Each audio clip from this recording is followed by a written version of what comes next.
from the tap to tales galore. Oh, taste of stories, spinning yeast and grain. Mr. B goes round the world again.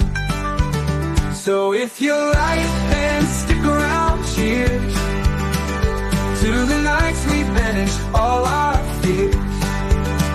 Mr. B will raise the bar, you bet. With every pint of ale we won't forget. Hello, welcome back to the channel, and we've got a beer. Well, you've seen the thumbnail. This is, where's that? Double Diamond. Double Diamond. What else does it say? It says, brewed as a pale ale, drinks like a lager, tastes bloody wonderful. Double Diamond, 4x440 mils. This is, what did they, I've had a look at this. Little Hat Man, that's the artwork. And apparently it was last brewed 2003. I don't ever recall seeing it in pubs, but I've seen a lot of people's recollections and comments about it being fizzy, bland, not so good back in like the 90s, 80s, that sort of time. But this beer goes back a lot further than that. Originally it was brewed as an IPA, which is strange, especially looking at the ABV now. So there's the can. This was £5 for 4 in Tesco. It's a 3.8% pale ale. It's brewed by Kirkstall Brewery for Allsopps, and it's Jamie Allsopp. Go and check out my India IPA, Allsopp's IPA video for more information about Jamie. He's like the great grandson of the original Allsopp family. So it's fantastic. He's brought back the Allsopps and he's getting them brewed at Kirkstall with the recipes. But the funny thing about this one is it's not the original recipe. It's a, what did they put? It's a take on it, but it's modern. So it's not the recipe from the books. It really isn't. It's a modern recipe. This. So yeah, bit of information. Double Diamond was brewed by Allsopp's, and it was a pale ale, best-selling beer in the 50s, 60s and 70s. It was on keg. It was first brewed in 1876 as an IPA. It's got a tag, a Double Diamond works wonders, and it was also like a little jingle of a song in the 80s. And I don't know, I'm not old enough, I wasn't drinking in the 80s, but I'm sure if you remember it, it was something like a Double Diamond works wonders times 3. Say that 3 times. I'm not allowed to sing it because Mrs. B's warned me, told me not to do that. And a Double Diamond works wonders, so drink one today. That was the sort of thing. It was relaunched. Crazy. It was relaunched back in 2024 by Allsopp, like say Jamie Allsopp. Brewed by Kirkstall Brewery.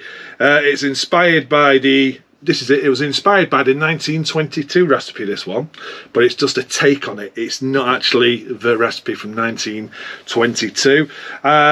Cask version back in the day was 4.5%. The bottle version was from the cask, so it's a bottle conditioned beer. That was 4.5%, and the actual keg version apparently was 3.8%, which this one is. Now this one has got Columbus apparently, Citra and Mosaic hops in it, so it's a real modern recipe. It's a modern pale ale, and yeah, so let's crack into it. I don't recall seeing it. I mean, I was a cask drinker anyway, or I used to go for me milds back in the day. My mates were all lager drinkers, so I don't recall seeing this when I was a lot younger, when I started to drink, and it faded out pretty quick anyway. So yeah, I can't remember it up north. Comment below if you remember this up north. I just don't remember it at all. Anyway, I'm just talking, I'm just chatting. So Double Diamond, 3.8%.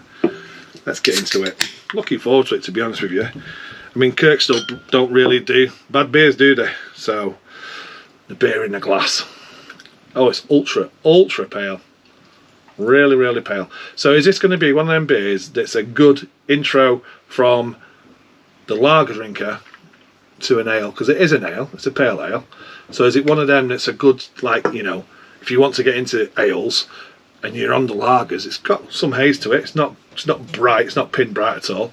A little bit of carbonation there. I have cleaned that glass. Well, it's got a bright white head, if I'm honest. It's definitely chilled. It's like chill haze and condensation now on the glass. A little bit of carbonation going up there, but I think reading that, just because they've put that, brewed as a pale ale, drinks like a lager. Is this going to be really light bodied? Is it going to be just a little bit malty and nothing, not complicated at all? It says it tastes bloody wonderful. Well, let's see what it tastes like. Anyway, enough talking. Let's get the nose. Okay. Smells like a modern pale. It's got a berry note. Was there mosaic in this? I don't think there is mosaic in this. What did I say? I've forgotten already what I said was in this. Columbus citrus. Oh, mosaic. There is mosaic in it. You're getting the berry off of mosaic. Little citrus note. It's all quite subtle, but it's there. It's enough, just to be there. And like I say, an introductory beer to ales from lager probably fits right. Okay, cheers. Let's get a taste.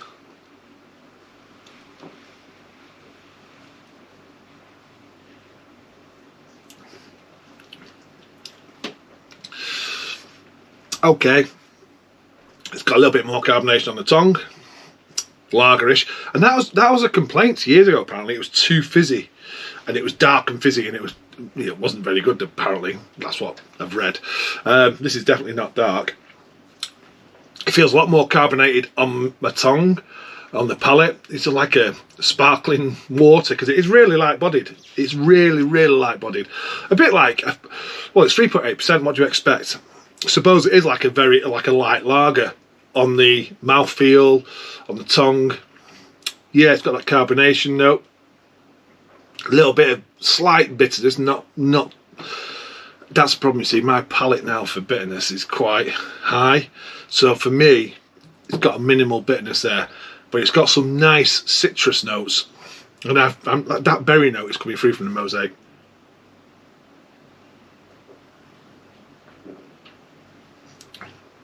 It's all very subtle, but it's decent enough. It's good enough. It really, really is. It's warm in the UK at the moment. That's perfect. It's a good alternative to a lager. If you don't fancy a lager, you just want something a little bit more flavour. Like you want that hop. You just want that flavour, them hops, and you want it to be a modern flavour. There's no earthiness in there. There's no There's no Britishness about the flavour, which is odd. There's no Britishness about that flavour whatsoever. It's all very, well, it is American hopped, and it's very much like that. And yeah, so they've recreated the recipe. I can understand why they brought it right up to today. The pale ales of today, that's a good example of one. Really good ABV for sessioning. Would I drink it again? Yeah, I would. Is it worth 4 for a fiver? 100% it is. I think that was on Club Card. What does that work out? £1.25 a can. Yeah, if you've not tried it, or if you're thinking of trying it and you're a lager drinker, give it a go, because it's not going to offend you. It really isn't.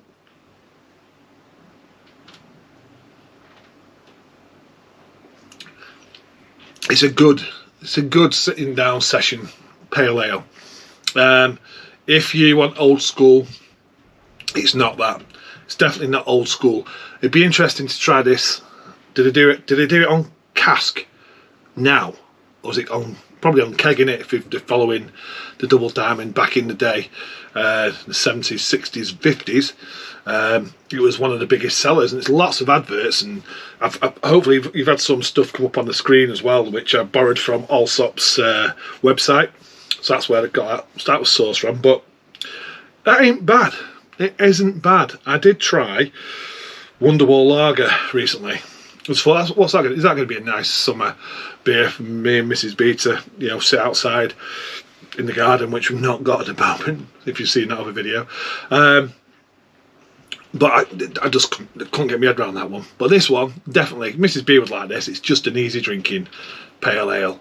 No nonsense, not cloying, no sweet sickly notes, a nice little balanced bitterness. I think that's decent enough. I really, really do.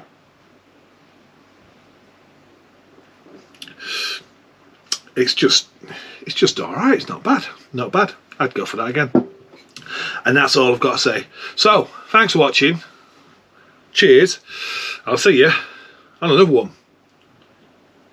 So if you like, then stick around. Cheers to the nights we banished all our fears. Mr. B will raise the bar, you bet. With every pint of ale we won't forget.